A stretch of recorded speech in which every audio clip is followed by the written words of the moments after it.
Good morning, everyone. That's working good, and I think microphone up there is working because this is being recorded, so I'm all teched up.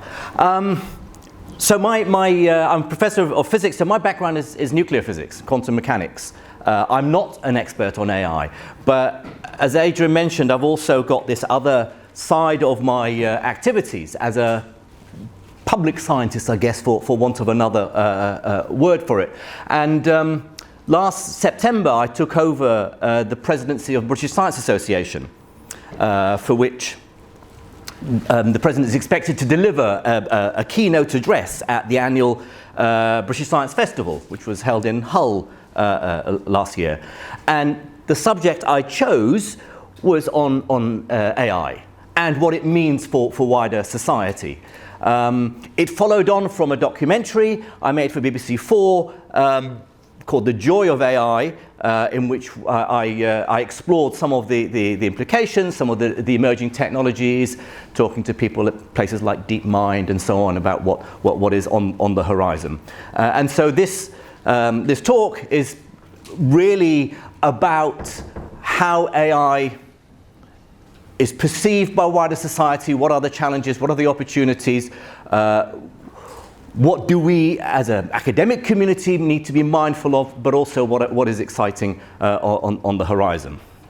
Okay, and because I wanted to make sure that I got across my points clearly, I'd written the speech that I gave at the British Science Festival, so breaking with my normal way of delivering a lecture in somewhere. I mean, I've been in this lecture room umpteen times anyway. I've been at Surrey for over 30 years. I'm 93 years old, in fact. So, so normally I don't cheat and read from notes, but I'll do that this morning.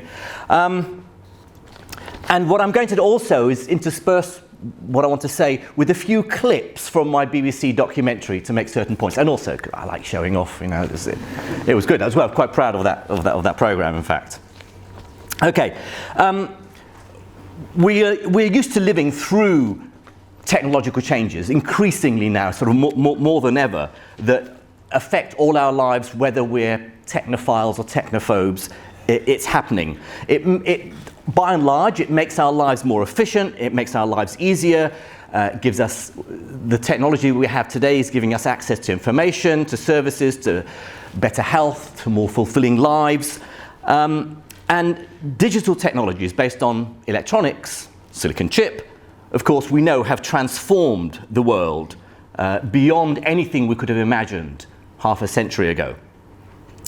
And so this latest revolution on artificial intelligence is in a way a continuation of that digital technology. If you think back, those of you old enough to remember, there was a time before the early 90s when we didn't have the internet and the World Wide Web.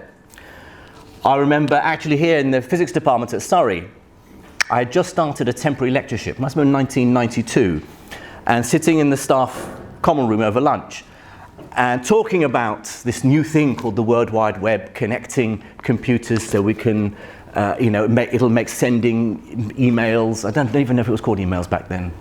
I don't know. Janet or something like that. It was going to make everything much more efficient and link up all sort of computers around the world. And I remember a colleague of mine in the physics department saying, "No, I think it's a fad. I don't think it'll come to anything." Well, there you go. So that and that's only less than 3 decades ago. Consider how much the internet has transformed our lives. Well, I believe the artificial intelligence revolution is going to transform our lives potentially even more than the internet has. And it probably won't take another 3 decades to do so. It'll be quicker than that. In fact, artificial intelligence, machine learning, robotics, automated systems have the potential to change the world faster and more fundamentally than any previous technological revolution. And as Adrian mentioned in the introduction, it has, in recent years, moved out of the realms of science fiction into our everyday lives, sometimes almost working unnoticed behind the scenes. So I made this documentary for BBC 4 last year, and I will just show you an introductory clip for about a minute or so, showing just how familiar we've become with the use of AI in our daily lives.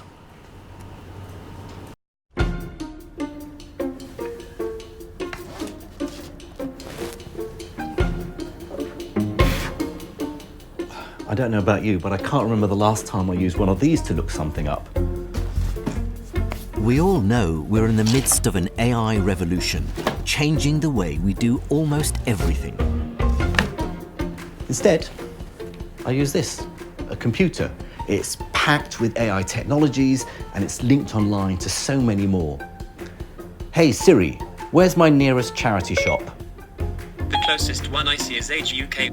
Does that one sound good? It does. AI used to only be the stuff of science fiction, but not anymore.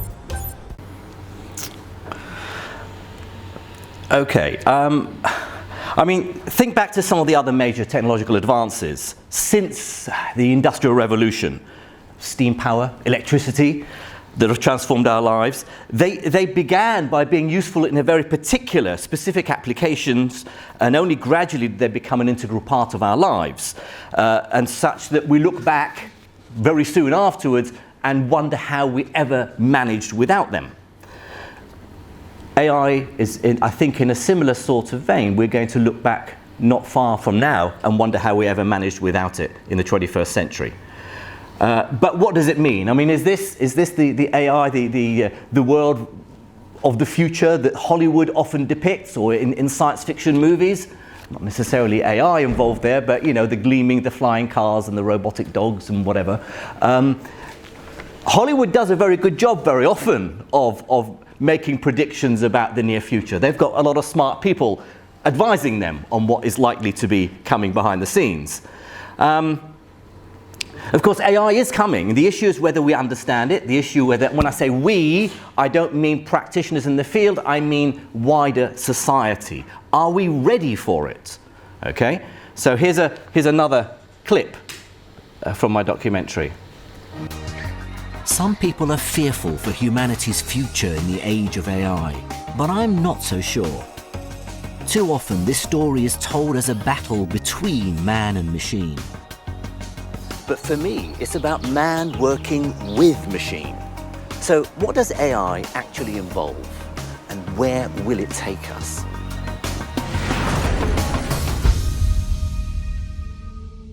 There was a recent House of Lords inquiry. I think I've got the slide here. House of Lords inquiry which resulted in this report that concluded that artificial intelligence, handled carefully, could be a great opportunity for the British economy, and that it presents a significant opportunity to improve productivity, which the UK is right to embrace.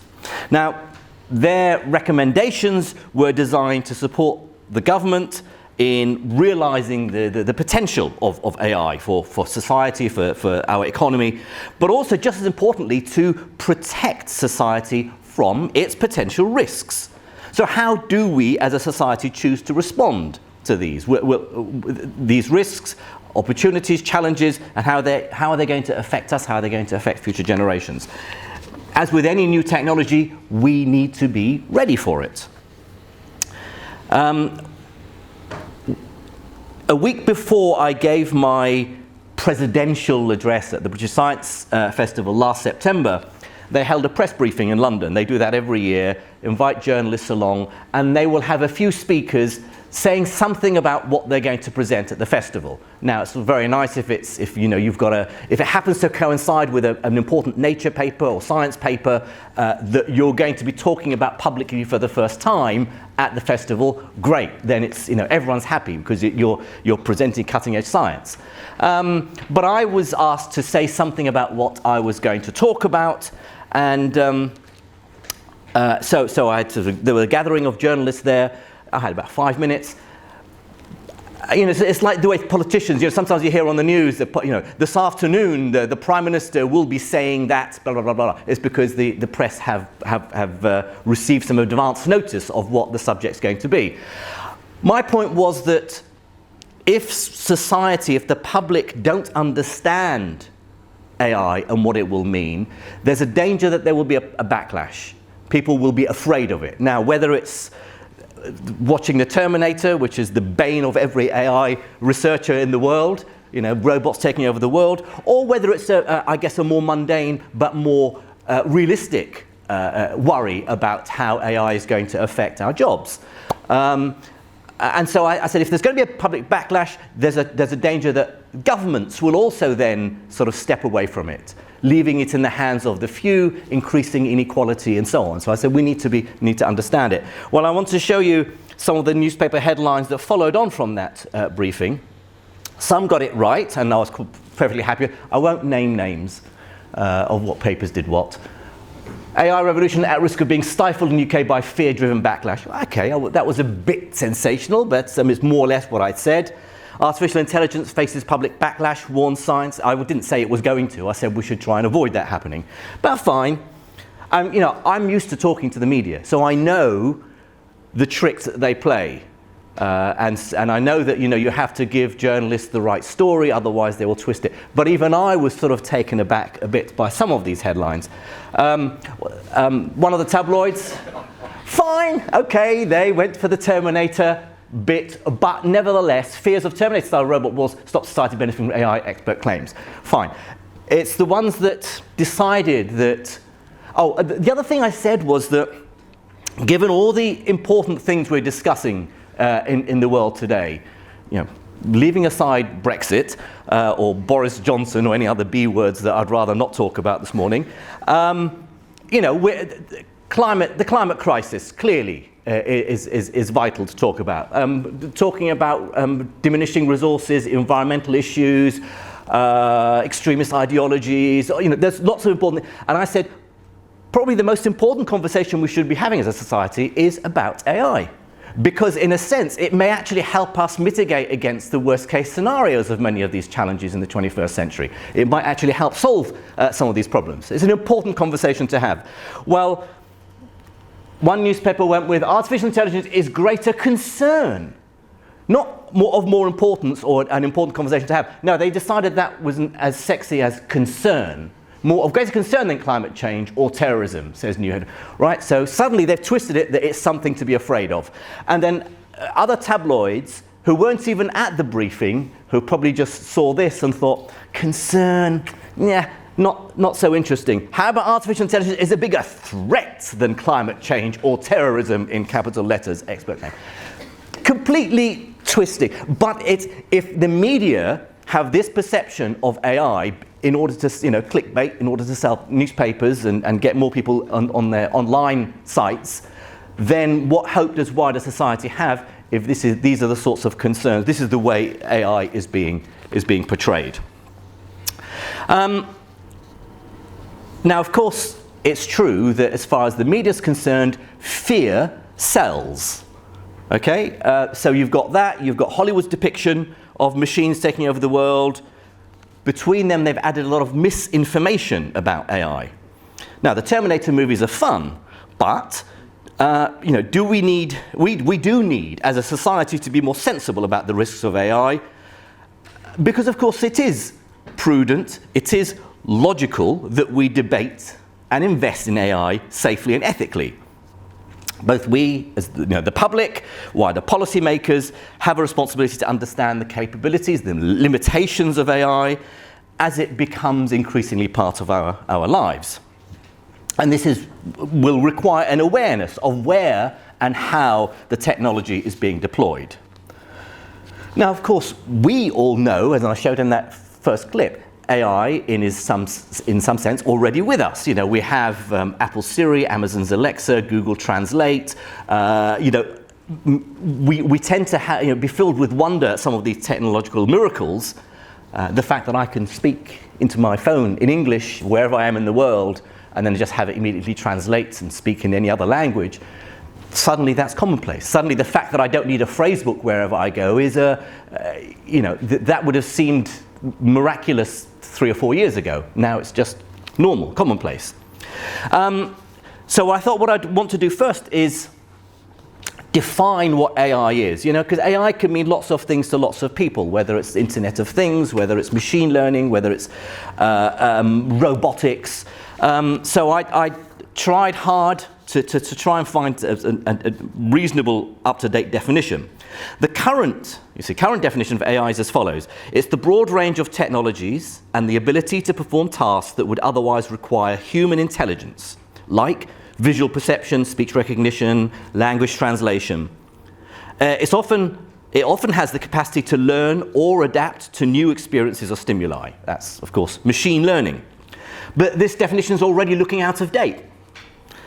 Pattern recognition in data, whether it's in images, in speech, decision-making based on that recognition, all that is actually quite simple AI that we already have with us today. It doesn't encompass logical problem solving and even creativity that we're already starting to see in AI in a very rudimentary sense. So AI technologies aim in the long term to reproduce, potentially even surpass abilities that would require intelligence if humans were to perform them. These include learning and adaptation, sensory understanding and interaction, reasoning, planning, optimization, autonomy, indeed even creativity and intuition. Now, we tend to hear a lot about certain approaches in AI, like deep neural nets or reinforcement learning. And we tend not to hear about many of the other tools and techniques that are also being developed, concepts like Bayesian updating, which is based on probability theory, involving updating estimates for decision-making in the light of new knowledge or information. Or fuzzy logic.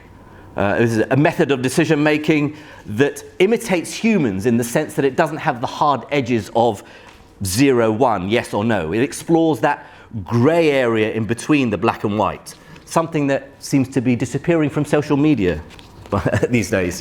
There is no grey in between. You're either with me or against me in the shouting. Then there's model-based reasoning, case-based reasoning, multi-agent systems, swarm intelligence, genetic algorithms, neural networks. A lot of these tools have been with us for decades. These are not new things that are just now being invented. So what is the difference now?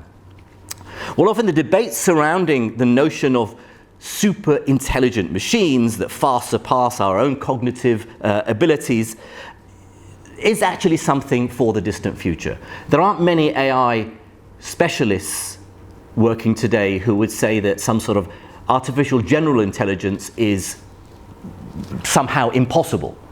But rather, the broad consensus is that when it comes, it's not going to be today or tomorrow or the next 10 years or maybe not even 50 years. But that's something rather different.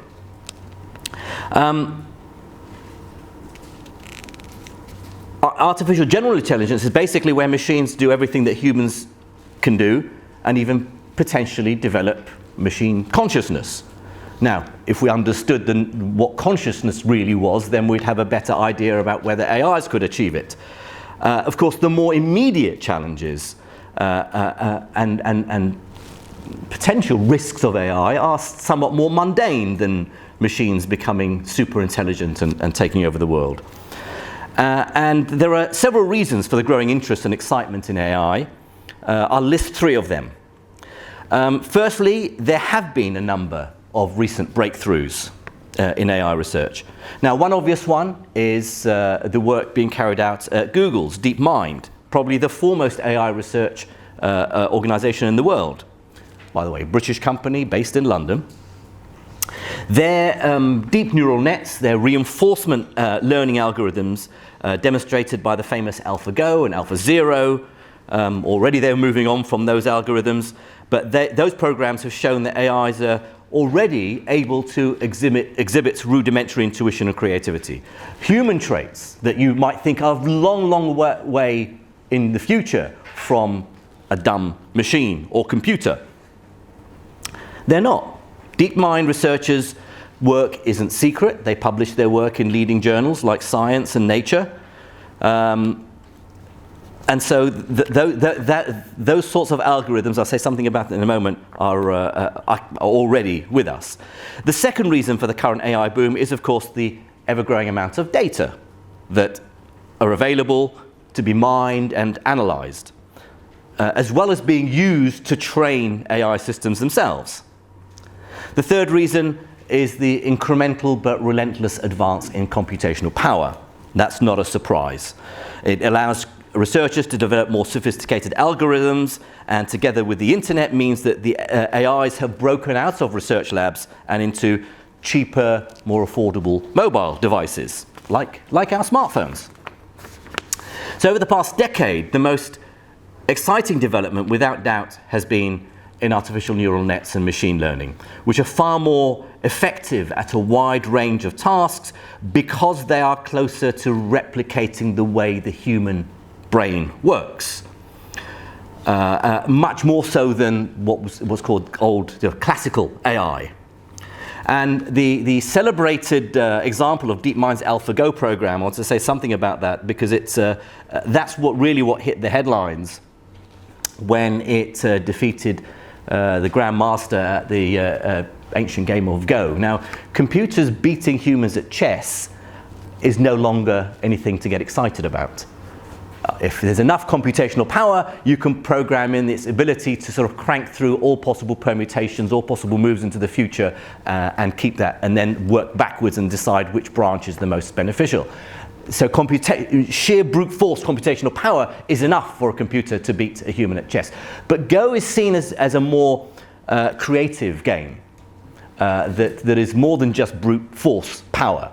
When AlphaGo beat Lee Sedol, it was televised, there's a documentary made about it, it really hit the headlines. Because there was a famous, I think, I'm sure if you haven't seen it, the documentary is available somewhere online, on YouTube maybe, where it made a move early on in the game which no one could understand. It just didn't seem to make sense. And it was only much later, this is a game of strategy involving black and white stones, and it involves surrounding your opponent, and that move, placing one of those stones on one of the squares, only became apparent much later in the game when people realized just how brilliant it was, because it was crucial in helping AlphaGo win that match.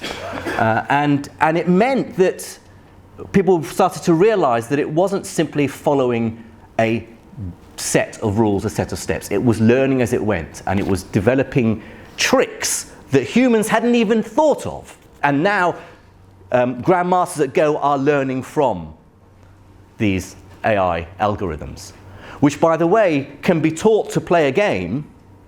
They're not given the rules of the game, they're just shown the game being played, and they figure it out for themselves. And they can play against themselves thousands of times, getting better and better and better. Just within a few hours, an algorithm that has never seen a chessboard before can beat any human on the planet, just like that, because that's the power of some of these machine learning algorithms. Now, the transformative opportunities that will be brought about by AI are, of course, staggering. The financial implications are eye-watering. According to a 2016 estimate by PricewaterhouseCoopers, AI could contribute $15 trillion to the global economy by 2030. That's just a decade away. And that's more than the current output of China and India combined. The UK is, of course, one of a group of countries at the forefront of AI research. And many in the UK know that they really don't want to give up their lead in this work.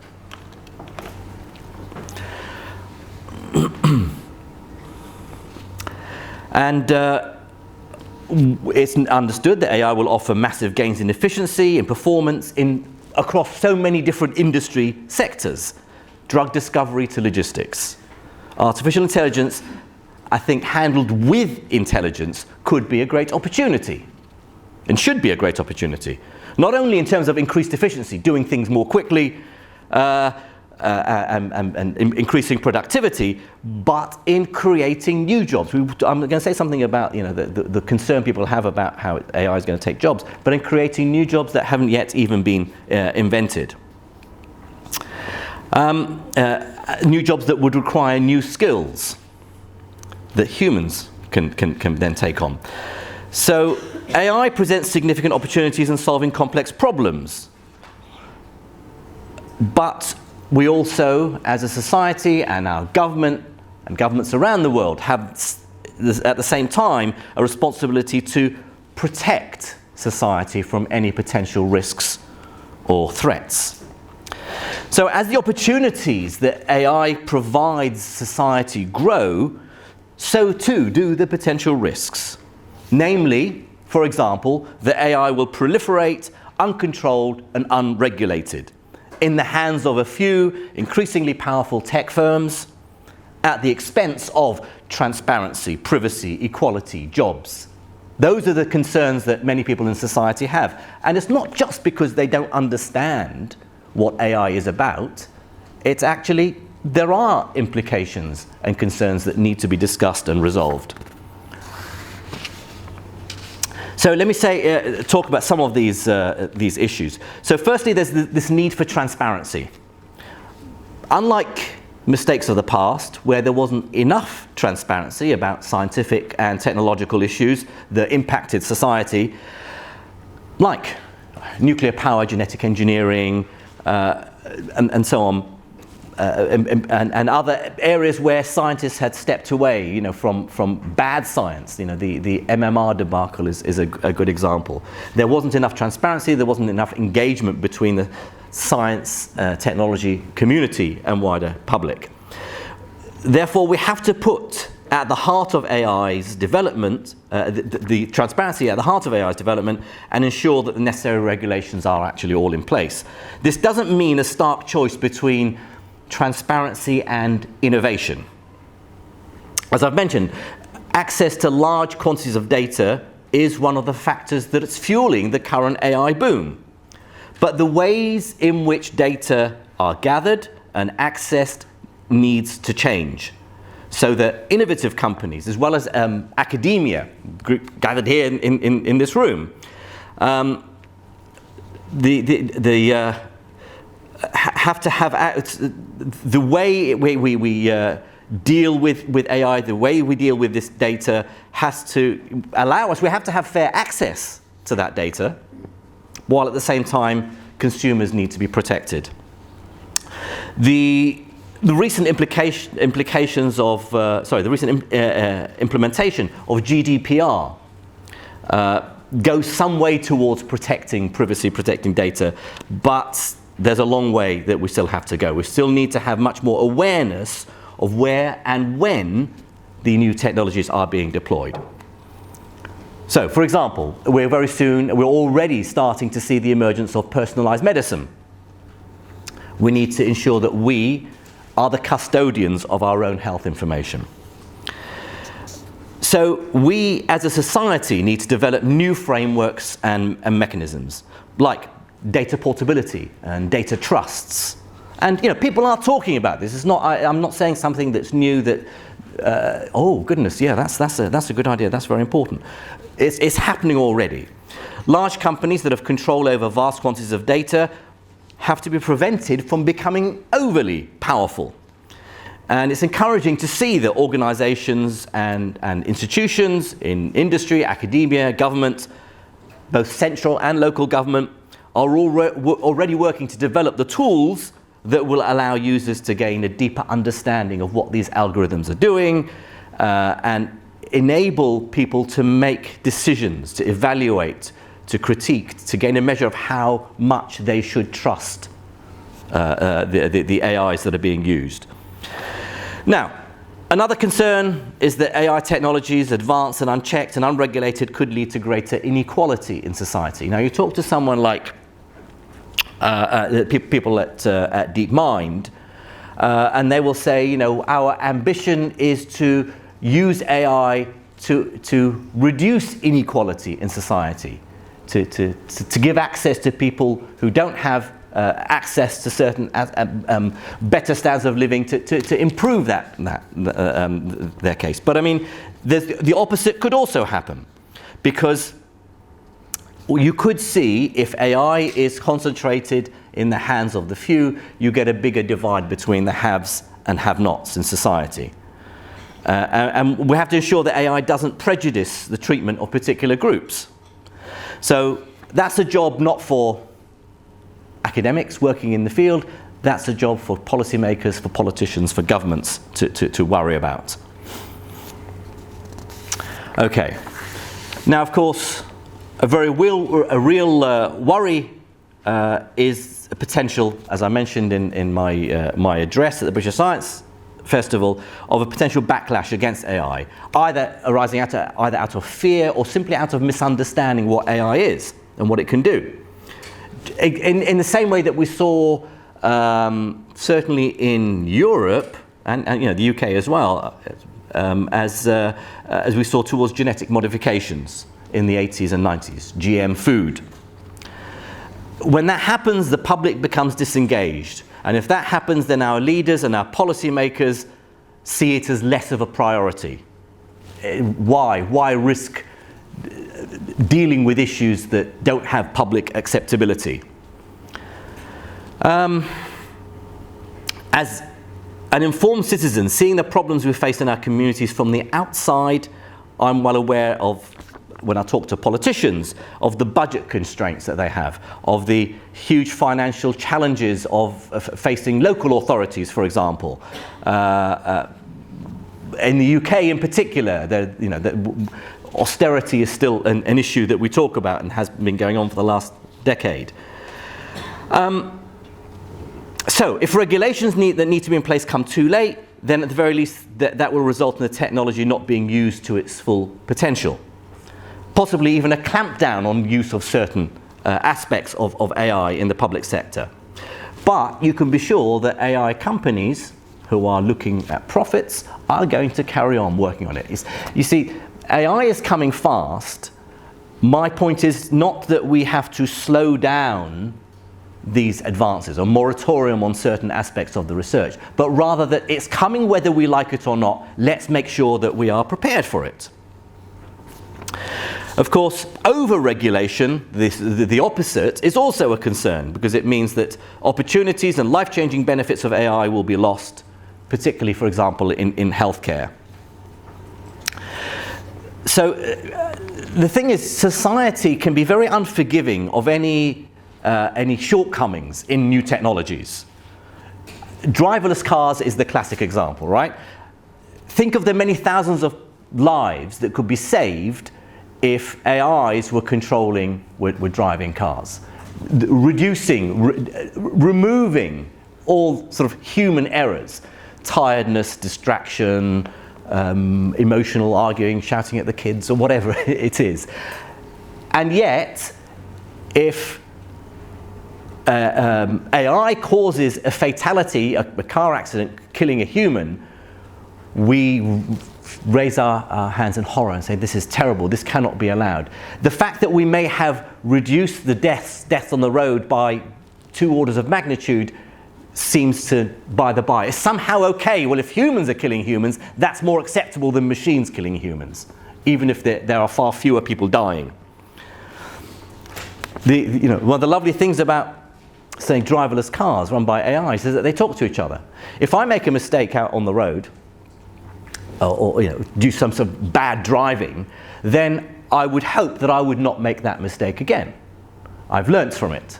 But other people won't have learnt from my mistake. But with AI, of course, that's not an issue. One AI learns something new, instantly all AIs will learn it as well. They will all talk to each other and improve very quickly.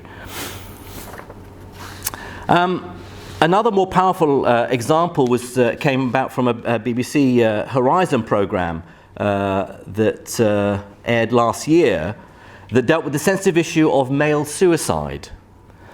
So in that programme they talked about just how hard it is for the doctors and A&E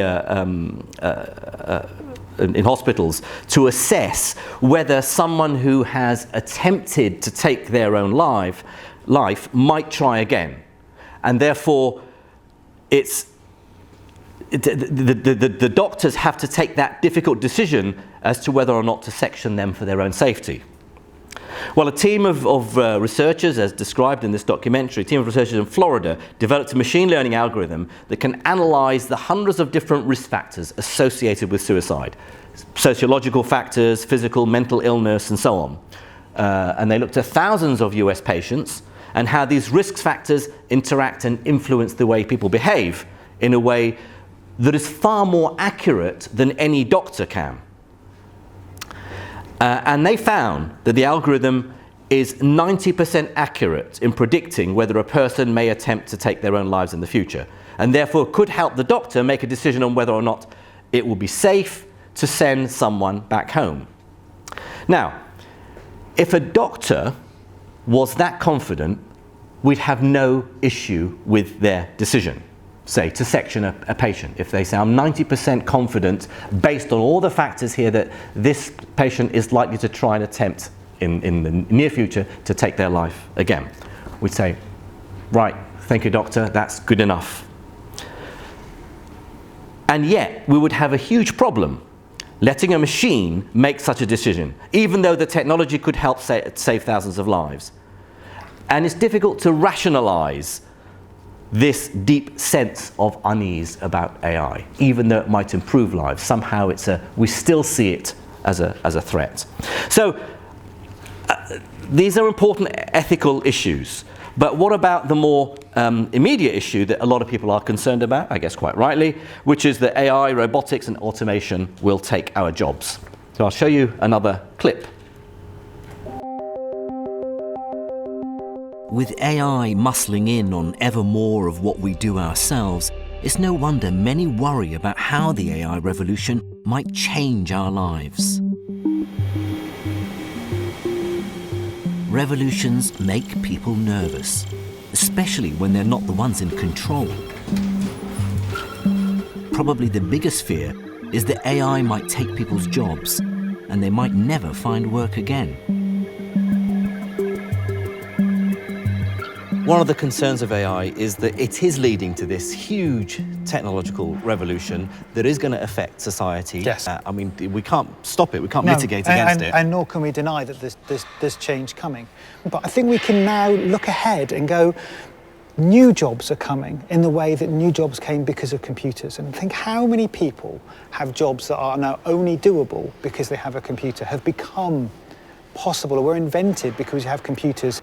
So I can't deny that there's transformations coming, but I'm, if you like, almost pathologically positive that it's going to make us healthier and wealthier and enhance our capabilities and change jobs in the way that computing did as well. You know, you look at civilization around us, that's all a product of intelligence.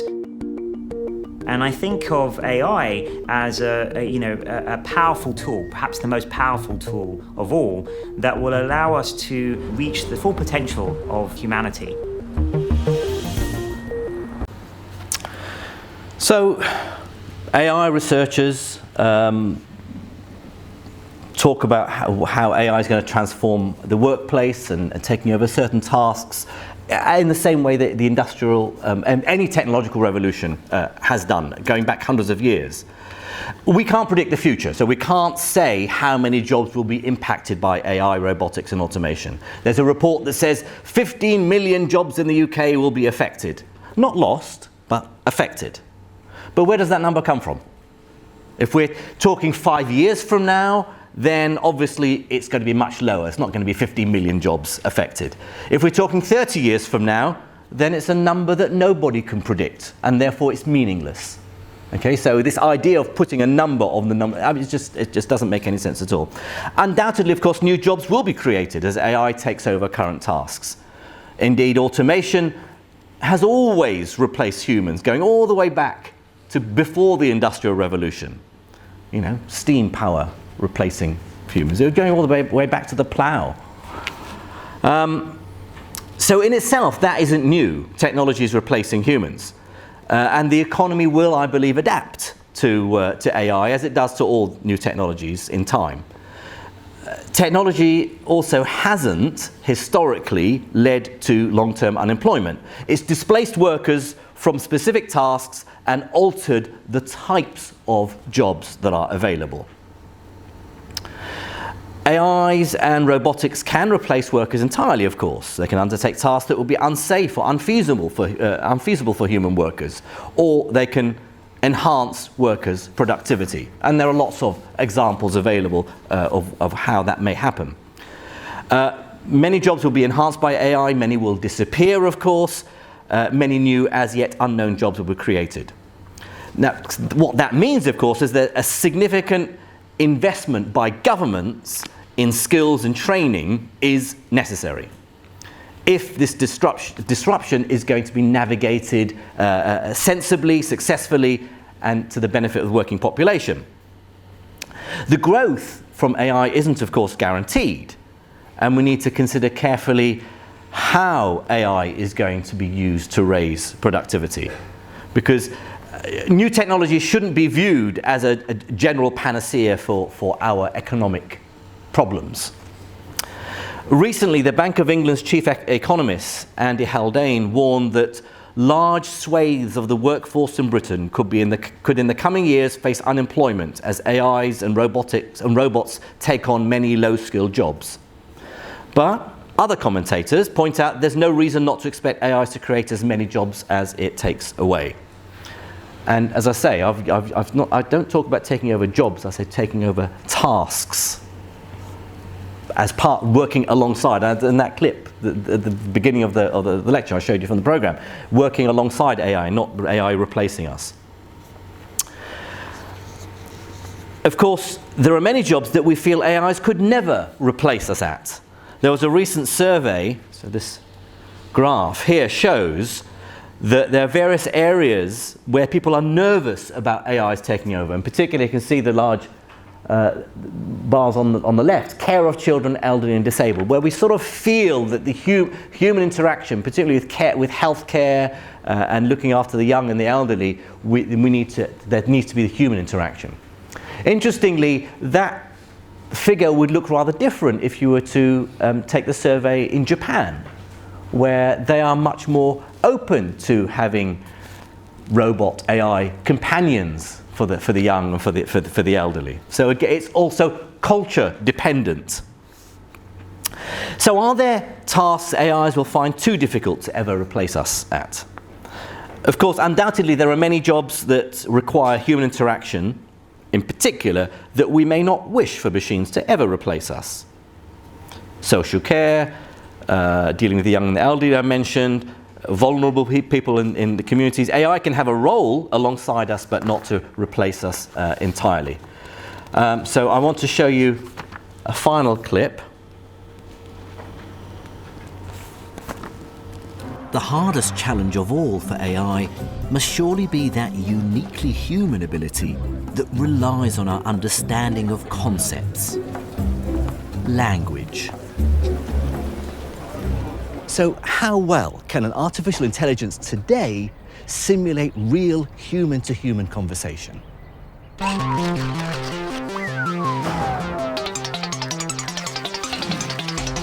I've come to a top robotics lab in Edinburgh where they're working on how to make an AI that can behave like an assistant, companion, or even a friend. I'll be talking to a cutting-edge conversational artificial intelligence, or chatbot, called Alana.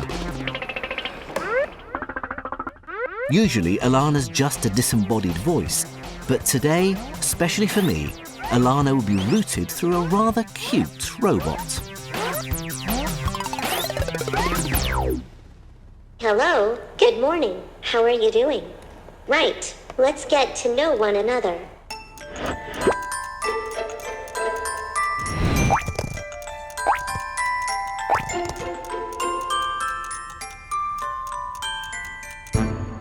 So, Jim, are you more into sci-fi or fantasy? I prefer sci-fi. Awesome. Personally, I love Star Wars. But back to you. What is a sci-fi movie that you enjoy? My favorite sci-fi movie is Blade Runner. There are 2 Blade Runner movies, Blade Runner and Blade Runner 2049. I prefer the original. What is going on there then when it's thinking about different responses and different options? So yeah, what's really happening is that there's several different programs running in parallel, and they're all listening to what you're saying, and they're all volunteering things that might be good things to say next. Now, that chatbot wasn't very successful. What didn't show in the program was the conversation breaking down very, very quickly. I said one of my favorite sci-fi authors was Philip K. Dick, and it told me I shouldn't use bad language. So you know, there's a long way to go. But I wanted to wrap up and just say, you know, what else should, for wider society, what should we be doing and thinking about? Because as AIs come in and gradually maybe reduce demand for certain jobs and tasks, but they create demands for new ones, what this means is that we're going to have to rethink the education system. Retraining will become a lifelong necessity. There are pilot initiatives that the government's got something called the National Retraining Scheme, which will become a vital part of society. It'll have to be developed alongside the industries that are developing the technology. Early stages of education, children are going to need to be adequately prepared for working with and using AIs. So this will require throughout education in AI-related subjects, a thorough education in AI-related subjects. So it's not very often, and until now, I guess, certainly my generation, you train for a profession or for a job, and that's what you work, that's what you do for the rest of your working life until you retire. Certainly what's becoming more common these days is that people will move from one job, from one career, from one subject to the next every few years. But that's going to become necessary for all of us in the age of AI, because as AI takes over certain tasks and starts to do things more efficiently than humans, those humans that were doing it are going to have to retrain and go and do something else. Always staying a step ahead. And it's because the technology is increasingly changing ever more rapidly that now these changes in the way we live our lives and the way we work are starting to get shorter and shorter, a matter of a few years rather than a matter of generations. So in closing, I just wanted to leave you with a message from the late Stephen Hawking. See, Stephen is famously liked, he was mischievous, and he liked to sort of throw various comments, sound bites that he knew the media would love. And he would say stuff just to get attention because it was fun. And it's known that he was one of the people who would say things like, the approaching singularity, when artificial general intelligence comes about, machines will take over the world, blah, blah, blah. And think, so Stephen Hawking doesn't like AI. Well, here's a quote from him, which says the opposite. He says, perhaps with the tools of this new technological revolution, we'll be able to undo some of the damage done to the natural world by the last one, industrialization. And surely we'll aim to finally eradicate disease and poverty. Every aspect of our lives will be transformed. In short, success in creating AI could be the biggest event in the history of our civilization. So, my message is that AI is going to transform society. I don't work in the field. I'm not an AI researcher, but part of my role is I have a responsibility to explain and to reassure, I guess, the wider society, governments, policymakers of new technologies if I think they're going to improve lives. If it's a matter of misunderstanding, then we can do something about it. But the other aspect of it is that with something so transformative as AI, we need to make sure that we as a society are ready. We know what to expect. We don't want these things to come as a surprise. When you suddenly hear people are saying, I don't know whether I really want Google Alexa in my home, listening in it's not a matter of asking it to turn the lights on or play a certain piece of music. It's listening to all my conversations and where's that data, where's that information going? People have those worries. Maybe some concerns are valid. But we need to understand and be ready for the technology because it's coming and it's coming very fast. Thank you very much.